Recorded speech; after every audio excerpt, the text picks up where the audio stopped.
Muy buenos días para todos. En esta mañana es un placer saludarles a cada uno de ustedes. Espero que la paz del Señor Jesucristo esté en cada uno de sus hogares, con sus familias y que se encuentren muy bien.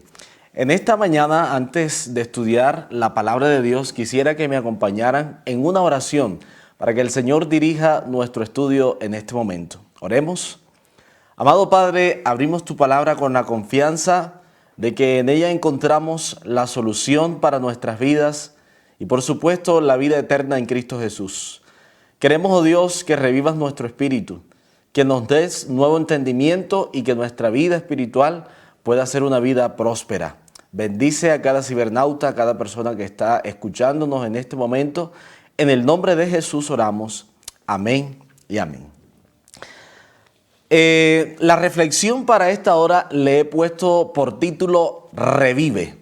Y saben ustedes que esa palabra revive es muy sonada en los hospitales, en las áreas de salud, o bien sería resucitación, ¿no? Es hacer un esfuerzo más de lo normal para lograr que una persona recupere su vitalidad. Y es que nosotros espiritualmente necesitamos revivir. Nuestros matrimonios necesitan revivir. Nuestras iglesias necesitan revivir. Nuestra piedad primitiva necesita revivir. Nuestras congregaciones necesitan revivir. Y saben ustedes que en la palabra de Dios encontramos la fórmula para revivir y para resucitar en el nombre de Jesucristo. Y en esta hora nos vamos a centrar en Ezequiel capítulo 37. Pero antes de entrar en el estudio como tal de Ezequiel capítulo 37, quisiera comentarles. Existen varios tipos de formas de clasificar el profetismo en Israel. Especialmente nosotros nos referimos a los profetas como profetas mayores o profetas menores. También podemos decir de los profetas que hubieron tres tipos de profetas básicamente dentro del pueblo de Israel. Profetas propiamente dicho en su oficio, ¿no? De manera que uno de los tipos de profeta que hay son los profetas preexílicos. ¿Qué es un profeta preexílico? Primero déjenme explicarle qué es la palabra exilio, ¿no? El exilio sucedió cuando diferentes naciones enemigas al pueblo de Israel o al pueblo de Judá, recuerden ustedes que el pueblo de Israel y el pueblo de Judá se dividieron y las 10 tribus conformaron las 10 tribus conformaron entonces el reino del norte o el reino de Israel, y las 2 tribus de Benjamín y Judá conformaron el reino del sur. De manera que Judá e Israel fueron llevados en exilio, es decir, se los llevaron de su nación, de su tierra, para tierras extranjeras. Y el caso de Ezequiel, por ejemplo, les decía que habían algunos profetas preexílicos, pero también hay profetas del exilio propiamente, es decir, profetas que ya bien se los hayan llevado en vida, en su juventud, y profetizaron en la nación extranjera. Es el caso, por ejemplo, de Ezequiel y Daniel. Ustedes recuerdan que Daniel, gran parte, por no decir todo lo que él escribe, se basa en su experiencia dentro de Babilonia. Así que Daniel es un profeta del exilio, es decir, profetiza o realiza su oficio de profeta dentro de una nación pagana, en este caso Babilonia. El otro profeta del exilio es el profeta Ezequiel, es decir, Ezequiel también nace en el exilio que había sufrido el pueblo de Judá en Babilonia. Y existen los profetas post-exílicos que, bueno, como lo indica la misma palabra, ustedes se imaginarán, son los profetas que desarrollaron su oficio después del exilio. Es el caso de Malaquías, Zacarías y algunos otros profetas que realizaron su trabajo después del exilio, es decir, después de que Dios los regresó a su tierra. De manera que lo que vamos a estudiar en este momento lo está diciendo un profeta del exilio, es decir, un hombre que vivió la cautividad, un hombre que sufrió, un hombre que no le fue muy bien en el desarrollo de su obra como profeta. Ahora, Ezequiel capítulo 37 habla de la resurrección, o mejor dicho, se le conoce más bien como el valle de los huesos secos. Y me interesa que estudiemos esta porción porque precisamente habla de la experiencia del pueblo de Judá dentro de Babilonia.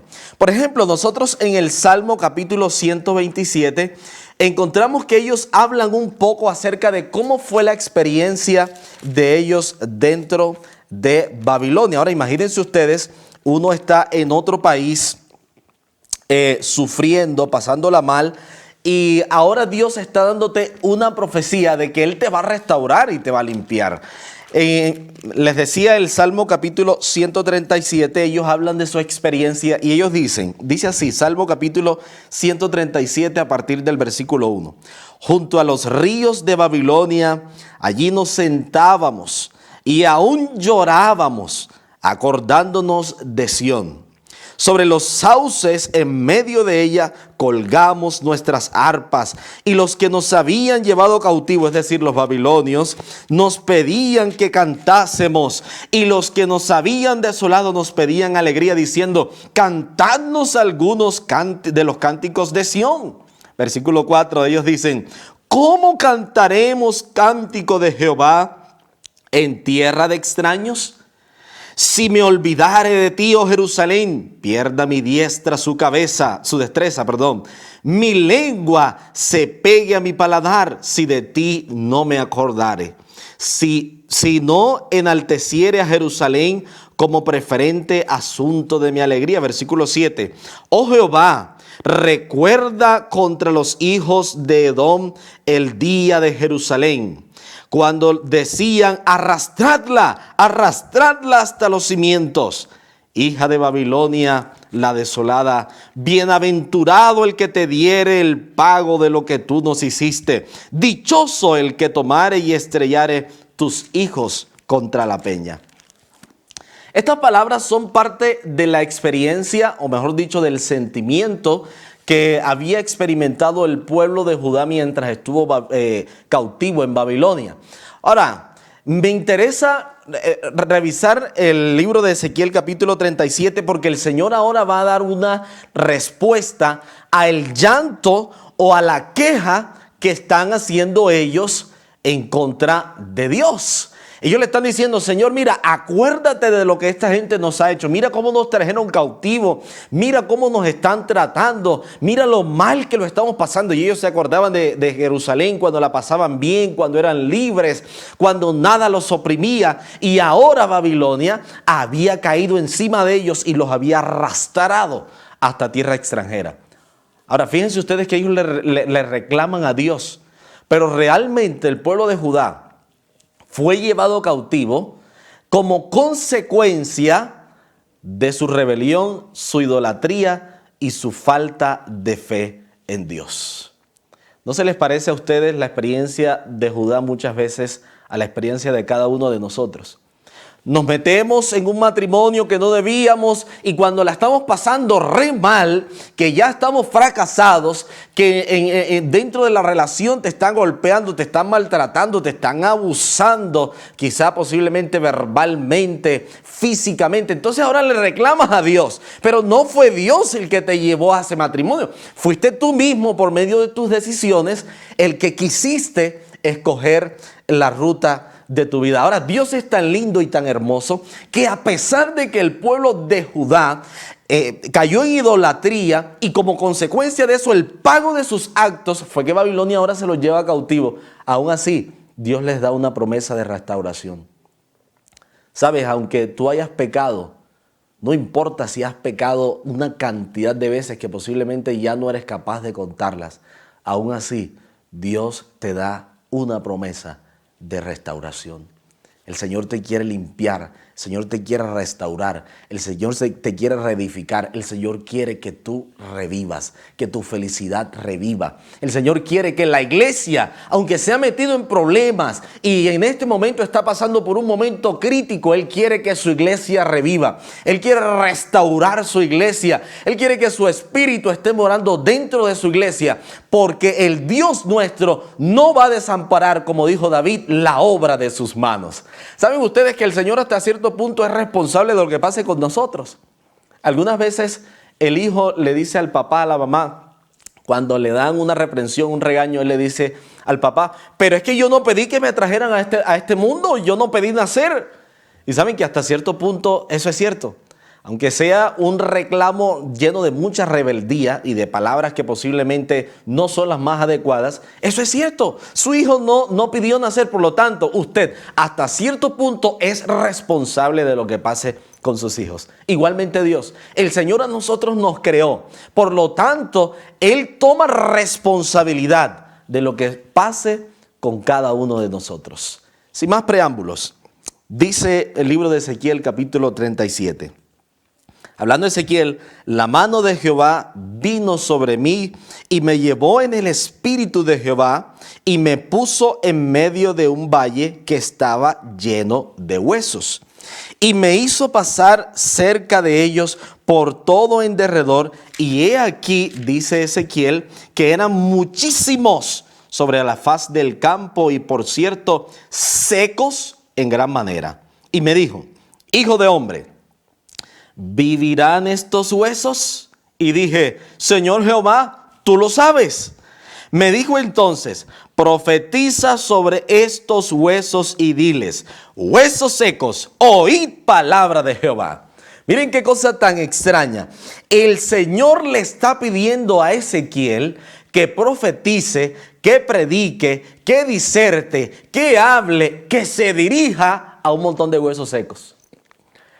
Ahora, yo posiblemente si hubiera sido Ezequiel le hubiera dicho, Señor, pero ¿cómo así que yo le voy a profetizar a una cantidad de huesos secos que no tienen vida? ¿Saben ustedes que algunas veces algunos predicadores ya dieron por perdido el caso de muchas de nuestras iglesias? Dicen, no, esa iglesia hay que cerrarla, eso no sirve. Cierre eso y vamos más bien a abrir obra a otro lado. Porque a veces estamos predicando y nos damos cuenta de que frente a nosotros hay una cantidad de huesos secos. Gente que hay iglesias donde uno está predicando y en todo el sermón nadie dice amén. Una cantidad de huesos secos. Hay iglesias que ya no salen a obra misionera y no trabajan para Dios. Una cantidad de huesos secos. Y cualquiera podría decir, esa cantidad de huesos, ya eso no sirve. O sea, esa iglesia ya no funciona. Ahora, a nivel de organización como iglesia, mucha gente ha atacado la estructura de la iglesia adventista, dirigiéndose de una forma soez y cruel sobre nuestra iglesia. Y saben, así como Ezequiel profetizó sobre estos huesos para profetizar restauración, el Dios Todopoderoso quiere restaurar a su iglesia. Yo no sé si estoy hablando para una persona que desesperadamente hace esfuerzos para que la iglesia despierte y siente dolor porque en su iglesia nadie sale a predicar. Siente dolor porque solamente uno o dos hermanitos salen a dar la fe de Jesús y nadie más lo hace. Pues usted cree que su iglesia está mal. Pues el Señor le mandó a Ezequiel a hablarle a un valle de huesos secos. Y fíjate lo que dice el versículo 5. Así ha dicho Jehová, el Señor, a estos huesos. He aquí que yo hago entrar espíritu en vosotros y viviréis. Y pondré tendones sobre vosotros y haré subir sobre vosotros carne y os cubriré de piel. Y pondré en vosotros espíritu y viviréis y sabréis que yo soy Jehová. Profeticé pues como me fue mandado, y hubo un ruido mientras yo profetizaba, y he aquí un temblor, y los huesos se juntaron cada hueso con su hueso, y miré y he aquí tendones sobre ellos, y la carne subió y la piel cubrió por encima de ellos, pero no había en ellos espíritu. Y me dijo, profetiza al espíritu, profetiza, hijo de hombre, y di al espíritu, así ha dicho Jehová el Señor, espíritu, ven de los cuatro vientos y sopla a estos muertos y vivirán. Y profeticé como me había mandado, y entró espíritu en ellos, y vivieron, y estuvieron sobre sus pies un grande ejército. ¡Qué cosa tan maravillosa! Ahora, esta visión es un tanto extraña. ¿Cómo es que el Señor, a partir de los huesos secos, a partir de la nada, crea ahora, termina diciendo en el versículo 10, un ejército grande en extremo? Ahora, fíjense ustedes que la figura que se usa para referirse a la situación de Israel precisamente es el hueso o los huesos, ¿no? Ahora, ¿qué significa el hueso o los huesos en la Biblia? ¿Cuál es el significado o la simbología de los huesos en la Biblia? Ahora, antes de hablar de lo que la Biblia dice acerca de los huesos, yo no soy médico ni pretendo serlo, pero se conoce que dentro de los huesos existe la médula ósea.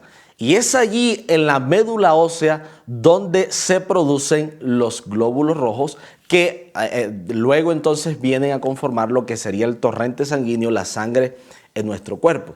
Fíjense que a veces uno dona sangre y el cuerpo vuelve a reponer esa sangre, pues esa producción de sangre dentro del cuerpo se produce en la membrana ósea que precisamente está en los huesos. Así que podríamos decir, no exactamente podríamos decir que la vida proviene de los huesos. Quizá para un doctor posiblemente esté dudando un poquito de lo que yo estoy diciendo, pero permítame hacer esta interpretación.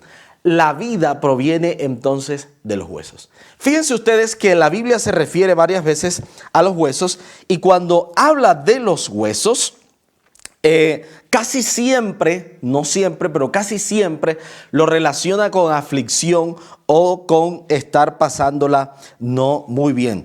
De hecho, el Salmo 32, cuando David habla en el Salmo 32, él dice algo interesante sobre la aflicción.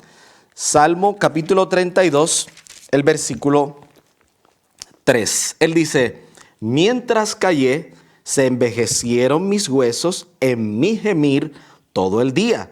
Porque de día y de noche se agravó sobre mí tu mano y se volvió mi verdor en sequedades de verano. Fíjense ustedes que la situación, el panorama que pinta David cuando se refiere a los huesos no es un buen panorama, sino que más bien es un panorama muy negativo. Ahora, en el libro de Job, el capítulo 2, igualmente, ustedes recuerdan cuando Satanás pidió a Job para zarandearle, ¿no? Y para hacerle pasar diferentes pruebas, él también se refiere a los huesos. Y miren lo que dice Job capítulo 2, el versículo 5. Él hablándole al Señor le dice, bueno, Él te sirve a ti porque tú le has rodeado, ¿no?, de bendiciones. Lo tienes protegido, lo tienes muy bien acomodado. Y el versículo 5 dice, pero extiende ahora tu mano y toca, mira lo que dice, su hueso y su carne y verás si no blasfema contra ti en tu misma presencia. Y estos solamente son 2 versículos de los muchísimos versículos que se refieren a los huesos como sinónimo de aflicción, ¿no? De estar pasándola no muy bien, como estar pasando momentos muy difíciles o momentos críticos. Ahora, regresando al punto que yo les decía de que la membrana ósea es la encargada de producir la sangre, o los glóbulos sanguíneos, me gusta lo que dice Levíticos acerca de la sangre, ¿no? Levíticos capítulo 17, el Señor hablando, dando algunas normas sobre cómo debían ellos actuar con respecto a los servicios del santuario. En el capítulo 17, el versículo 11, Dios habla de la sangre, ¿no? Y dice, capítulo 17 del libro de Levíticos, versículo 11, porque la vida de la carne en la sangre está, y yo os la he dado para hacer expiación sobre el altar por vuestras almas, y la misma sangre será expiación de la persona. Ahora me interesa en la primera parte del versículo 11, porque la vida de la carne, es decir, la vida del ser humano, en la sangre está. Así que fíjense entonces que si Ezequiel 37 habla de un valle de huesos secos, él se está refiriendo a huesos que no están produciendo por obvias razones vida. De manera que los huesos, podríamos decir, que están simbolizando, están mostrando una situación crítica dentro del pueblo de Judá, más específicamente una situación espiritual crítica. Ahora imagínense, ellos habían sido llevados de su tierra, ellos habían sido expatriados, estaban en un lugar ajeno y ellos estaban esperando la promesa. Ustedes recuerdan en el libro de Jeremías capítulo 25, el Señor había dado una profecía que es la profecía de las 70 semanas. En esa profecía, o de 70 años, en esa profecía, el Señor había dicho muy claramente que después de 70 años el pueblo de Judá debía regresar de la cautividad. Así que ellos estaban en espera de esa promesa y ellos empiezan a preocuparse y su situación viene a ser como un valle de huesos secos. Gente afligida, gente que no la está pasando bien, gente que está sufriendo en una nación ajena. Y yo te quiero preguntar, ¿has vivido tú una situación similar? ¿Has vivido tú un momento de crisis, de depresión, de ansiedad, donde el panorama no parece ser nada esperanzador, donde todo lo que sucede es malo en tu vida, donde cada cosa que emprendes fracasa, donde todo lo que tú estás intentando hacer bien te resulta mal? Intentas revivir tu matrimonio y terminas fracasando más. Intentas redimir a tus hijos y tus hijos te terminan odiando. Intentas que tu trabajo vaya bien y empiezas a caer en la bancarrota y ahora empiezas a vivir el valle de los huesos secos, el valle de la aflicción, el valle de la pena, el valle de la muerte. En estos días anteriores estudiábamos en el repaso de lección el Salmo capítulo 23 y decía que el pastor pasaba por diferentes etapas a la oveja. No era que la oveja se fuera sola, el pastor la llevaba por esas etapas. Y dice que una de las paradas que hacía el pastor con la oveja era en pastos delicados, en pastos verdes. Y ahí la oveja estaba contenta y estaba feliz, la estaba pasando bien, había abundancia, todo estaba bien en la vida. Y en ese momento decimos, oh, gloria a Dios, la estoy pasando bien. El Señor mío es un Dios fiel. Y luego dice que la pasa por otra estación y esa estación es de aguas tranquilas. Todo está excelente en la vida, no hay problemas, no hay dificultades y en ese momento la oveja se siente lo más de bien y de feliz. Pero luego dice que el pastor la hace pasar por el valle de sombra de muerte. Y a todos nosotros nos gusta estar en pastos verdes. A todos nos encanta estar en aguas tranquilas. Pero ¿a quién le gusta pasar dentro del valle de muerte? Y saben, todos nosotros tendremos que pasar por un valle de huesos secos. Tu iglesia tiene que pasar por un valle de huesos secos que se llama zarandeo. Tu vida personalmente va a tener que pasar por una prueba, por un valle de huesos secos. Y sabes que el éxito de la vida cristiana no depende de cómo te comportas con Dios cuando todo va bien. El éxito de la vida cristiana depende de cómo te comportas con Dios cuando todo fracasa, cuando todo va mal. Generalmente lo que hacemos es reclamar contra Dios, decirle al Señor que por qué me está haciendo todo eso y algunas veces incluso huir de la presencia de Dios. La mayoría de la gente que se va de las iglesias lo hace por una razón. No soportan pasar por el valle de los huesos secos. ¿Cómo te sientes cuando invitas a tus hijos a ir a la iglesia y ellos te responden con 5 piedras en la mano, enojados contigo y hasta te insultan? ¿Cómo te sientes cuando esa relación por la que tanto luchaste fracasó? ¿Cómo te sientes cuando ves que esa iglesia por la que tanto has trabajado está fría espiritualmente y nada va bien? Estás pasando por el valle de los huesos secos. Ahora, fíjense ustedes que a nivel eclesiástico, a nivel de iglesia, todos En este momento, la iglesia está pasando por un momento de crisis increíble que posiblemente anteriormente nosotros no habíamos visto pasar a la iglesia por ese momento tan crítico. Y cada uno de nosotros podemos ser parte de esos huesos. Y déjenme hacer una aplicación sobre este asunto, ¿no? ¿Qué tipo de hueso eres tú? ¿Sabes que en la iglesia existe el hueso del dedo índice? Y es ese hermano que cumple la función de señalar, de acusar, de chismear. Y ese es el hermano que representa al hueso del dedo índice. Lo único que sabe hacer ese hermano es acusar en la iglesia. Lo único que sabe hacer es ver lo malo que está sucediendo en la iglesia. Y ese es el hermano del hueso índice, del dedo índice. Ahora, fíjense ustedes, hay mucha gente en la iglesia así. Yo, cuando estaban haciendo un tipo de remodelación en la iglesia donde yo vengo, hicieron una remodelación hermosísima en la iglesia. Abrieron un poco más las ventanas, pusieron un techo bonito. Cuando llovía no se escuchaban las gotas caer sobre el techo, de manera que usted podía predicar tranquilamente.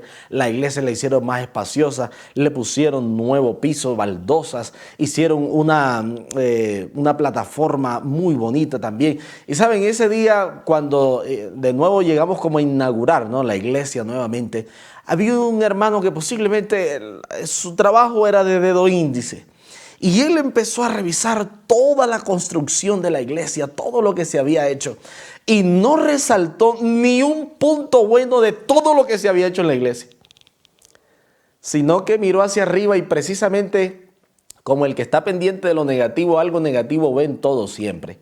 Miró hacia arriba, hacia el techo y se dio cuenta que había un pequeño huequito dentro en el espacio del techo que había dentro de la iglesia. Y el hermano no vio todo lo positivo que se hizo ni toda la remodelación que se hizo. Él no resaltó las ventanas grandes y que ahora entraba un buen aire a la iglesia. Él no dijo qué bonito el techo porque ahora llueve y todo está en silencio. Él no dijo qué linda plataforma, ahora el pastor se va a poder mover mejor, el predicador va a poder expresarse mejor. Él no dijo nada de eso. Lo único que dijo fue, ese techo quedó malo y cuando llueva nos vamos a mojar. Precisamente porque hay gente en la iglesia que el papel de ellos lo único que saben hacer es señalar. Y en el Valle de Huesos Secos hay cantidad, familia, pero cantidad de dedos índices, que lo único que saben es señalar y acusar. Y hablan del que hace obra misionera, pero él nunca hace. Y hablan del que predica, pero él nunca predica. Y hablan del que visita, pero él nunca visita. Lo único que sabe es ser el dedo índice, acusar, chismear, señalar y crucificar a los demás. Pero además de eso hay otro tipo de hueso. Y es el hueso del coxis. ¿Saben ustedes cuál es el hueso del coxis? La columna vertebral termina con el hueso del coxis y ese huesito es el que a ti te permite permanecer sentado, estar sentado y cómodo. Saben que en la iglesia hay mucha gente que es el hueso coxis, sentado. Vamos para una campaña y ¿cómo van ellos? Sentados. Vamos a evangelizar en el Amazonas y ¿cómo están? Sentados. Vamos a organizar un proyecto hermoso de la iglesia. ¿Y cómo están ellos? Sentados. No se paran a hacer absolutamente nada. Hermano, vamos para tal parte. No, yo tengo una enfermedad. A mí me duelen mucho las piernas. Yo no puedo caminar. El hueso del coxis. Vamos a ir a llevar un proyecto nuevamente a una comunidad. No, yo no puedo porque ese día yo tengo trabajo. Bueno, pues entonces usted nos puede ayudar a dar estudios bíblicos. No, yo para dar estudios bíblicos soy muy malo. Yo intento hablar y no, eso no me entiende. Bueno, entonces nos ayuda a cantar en la iglesia. No, hermano, yo no tengo voz para cantar. Bueno, por lo menos entonces ayúdenos a orar. No, hermano, yo cuando estoy llorando me enredo. El hueso del coxis. Sentado todo el tiempo acomodado, calentando silla, haciendo absolutamente nada en la iglesia de Dios. ¿Eres posiblemente tú el hueso del coxis? Ahora, hay un hueso y es el hueso del fémur, dicen los médicos. Repito, no soy médico ni pretendo serlo. Dicen los médicos que el hueso del fémur es el hueso más duro de los 206 que tenemos en toda la estructura ósea. ¿Y saben por qué se caracteriza este hueso? Porque cuando te golpeas, cuando te sucede algo, posiblemente se te parta cualquier parte del cuerpo, pero para que el hueso del fémur se parta tiene que ser un impacto bastantísimo fuerte. Es un hueso supremamente duro. Yo pregunto, ¿hay gente así en la iglesia? Se llega a predicar el mensaje de la Odisea y les da rabia. Hay gente que no le gusta que se hable de la Odisea. Y entonces cuando dicen tú eres ciego y eres un desnudo y eres... No, pero ¿por qué vienen a predicarme? Oye, háblenme del amor, háblenme de otra cosa. No, yo no quiero escuchar eso. Duros. Gente que hace mucho tiempo en toda la iglesia y supuestamente está en un proceso. Pero mira, ¿y cuándo vas a cambiar? No, yo no sé, el Señor me va a ayudar poco a poco. Eso es un proceso. Duros para cambiar. Hay gente que tiene añísimos en la iglesia y todavía es que usando cadenas y usando aritos y mejor dicho haciendo de cuanta cosa y no cambian su vida. Duros como el hueso del fémur. ¿Qué tipo de hueso eres tú? Hay muchos otros tipos de huesos, no alcanzamos a identificarlos todos y quizás hacerle una aplicación a cada uno de ellos, son 206 y nos tardaríamos toda la mañana hablando de ellos. Sin embargo, cada uno de nosotros en el Valle de Huesos Secos puede representar un hueso diferente. Y así como el pueblo de Israel estaba oprimido, el pueblo de Judá estaba oprimido en Babilonia, posiblemente nosotros estamos así oprimidos. Y por esa razón no escuchamos el llamado de Dios a causa de la dureza de lo que estamos viviendo. ¿Saben ustedes que en Éxodo, este versículo, hace un tiempo estuve estudiando el libro de Éxodo y me llamó mucho la atención lo que dice el libro de Éxodo acerca de la experiencia de los israelitas? Cuando el Señor llamó a Moisés para que sacara a su pueblo de Egipto, el Señor le dijo, bueno, tú le vas a decir esto y esto y esto y esto al pueblo.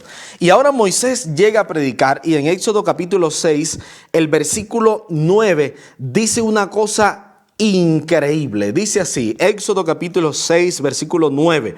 Y nuevamente hablamos del cautiverio, ¿no? Obviamente el éxodo significa salida. Ellos estaban a punto de salir de Egipto y ahora Moisés estaba tratando de convencerles de que Dios quería sacarlos de allí, que les había dado una promesa de liberación. Sin embargo, mira lo que dice capítulo 6, versículo 9 del libro de Éxodo.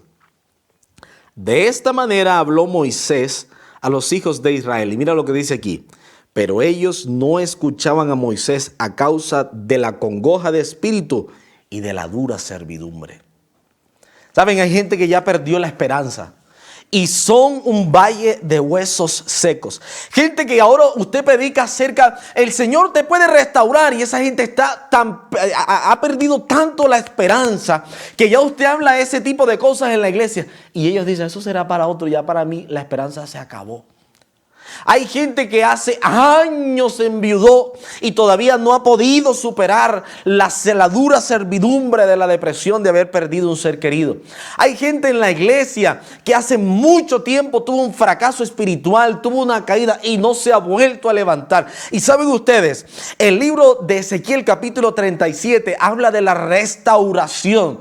Y el título de esta reflexión decíamos que revive. Y hoy yo te vengo a decir, si tú te consideras parte de los huesos secos y a causa de la dura servidumbre que te ha hecho experimentar Satanás, a causa del pecado que ha entrado a tu vida y te ha destruido, tú sientes que ya no tienes esperanza, yo te quiero decir en el nombre de Jesús que el Señor, así como restauró al valle de los huesos secos y le dio vida, le dio tendones, puso carne sobre ellos y luego puso piel y ellos pudieron levantarse como un grande ejército en extremo, dice la Biblia. El Señor también te puede restaurar a ti. El Señor puede restaurar tu vida, tu matrimonio, puede restaurar tu iglesia, puede restaurar a tus hijos y a su debido tiempo va a restaurar todo lo que tenga que restaurar y que sea necesario para que tú seas salvo en el nombre de Cristo Jesús. Y me encanta cómo termina esta visión, porque ahora el Señor da una promesa, que esta promesa yo te la quiero dar a ti y quiero que te quedes con ella en tu corazón para terminar.